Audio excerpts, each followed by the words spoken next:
friends and neighbors of a couple who have submitted plans for a permanent traveler's site next to the home of actor Martin Clunes have written to the local authority to give their support to the valued members of the community.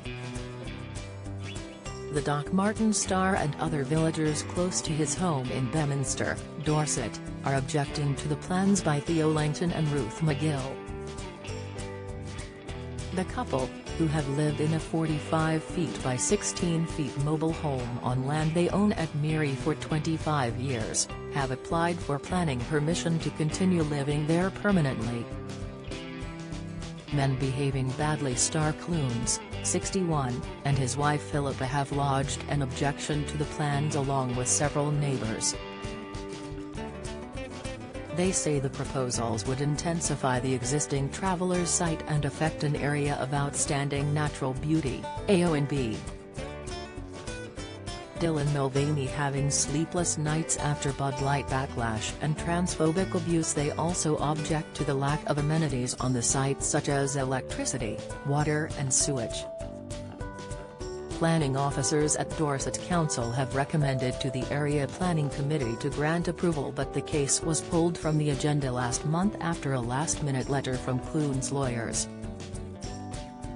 In a letter of support for Mr. Langton, Ross Gaze, a town councillor, wrote, "He is a gentle, deep-thinking and inspiring climate activist who is passionate about community resilience to global warming, a subject about which he has considerable expertise. Theo is very community-minded, having served as a Beaminster town councillor, and is respected and well-loved in the local community."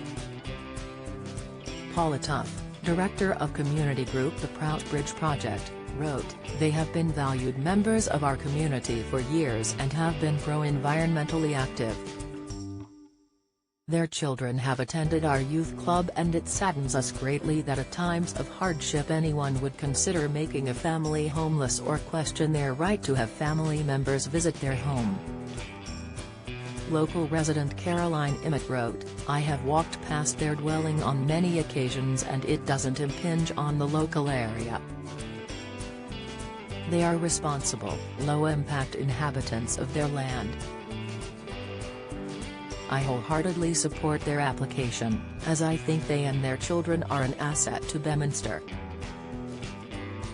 Letters of opposition to the plan have also been received, with Anna Hazelhurst writing, "This area of Beaminster is AON, as such a traveller's site should not be permitted. The lanes are narrow, the hedges high, and any large vehicles are a danger to the many walkers and riders we have in the area. The spring water currently supplying the family is inadequate for any more people. Additionally, the spring is located on someone else's land."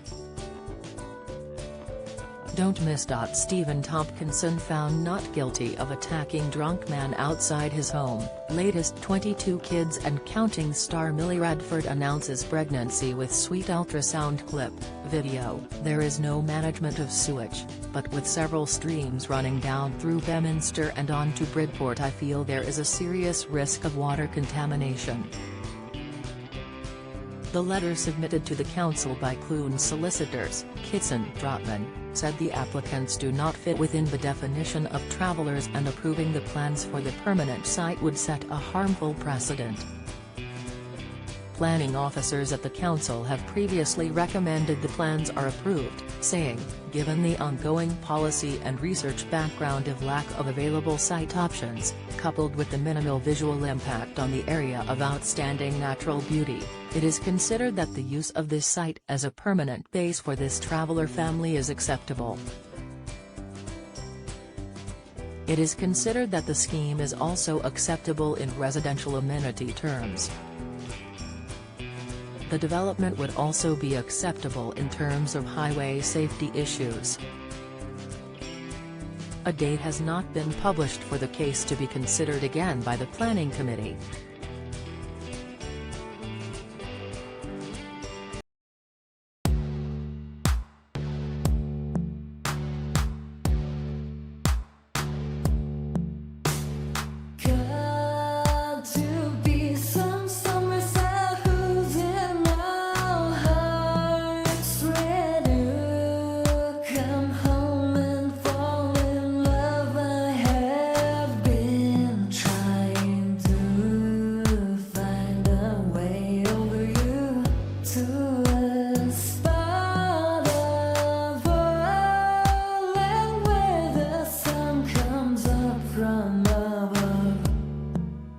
mountain.